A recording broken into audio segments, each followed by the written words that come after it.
బులెటిన్లో breaking news చూస్తున్నా. మెదక్ జిల్లా మనోహరాబాద్ మండలం లింగారెడ్డిపేట గ్రామంలో దారుణం చోటు చేసుకుంది. మద్యానికి బానిసైన కొడుకు కుటుంబ సభ్యులను చంపుతానంటూ ప్రతిరోజు గొడవ వేధిస్తుండటంతో అర్ధరాత్రి సొంత కొడుకు శ్రీకాంత్ను చంపి పోలీసులకు లొంగిపోయిన తండ్రి వేధింపులు తట్టుకోలేక ఓ తండ్రి కడుకును హత్య చేశాడు. ఈ ఘటన మెదక్ జిల్లా మనోహరాబాద్ మండలం లింగారెడ్డిపేటలో రాత్రి జరిగింది.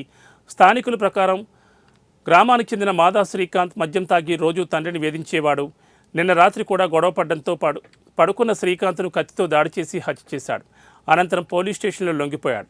ఘటనా స్థలానికి చేరుకున్న పోలీసులు పరిశీలిస్తున్నారు.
మెదక్ జిల్లా మనోహరాబాద్ మండలం లింగారెడ్డిపేట గ్రామంలో దారుణం చోటు చేసుకుంది.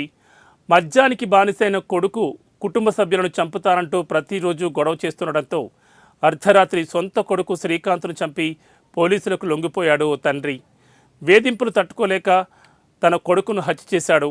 ఈ ఘటన మెదక్ జిల్లా మనోహరాబాద్ మండలం లింగారెడ్డిపేటలో జరిగింది. స్థానికుల ప్రకారం గ్రామానికి చెందిన మాదా శ్రీకాంత్ మద్యం తాగి రోజు తండ్రిని వేధించేవాడు. నిన్న రాత్రి కూడా గొడవ పడ్డంతో పడుకున్న శ్రీకాంత్ను కత్తితో దాడి చేసి తండ్రి హత్య చేశాడు. అనంతరం పోలీస్ స్టేషన్లో లొంగిపోయాడు. ఘటనా స్థలానికి చేరుకున్న పోలీసులు పరిశీలిస్తున్నారు.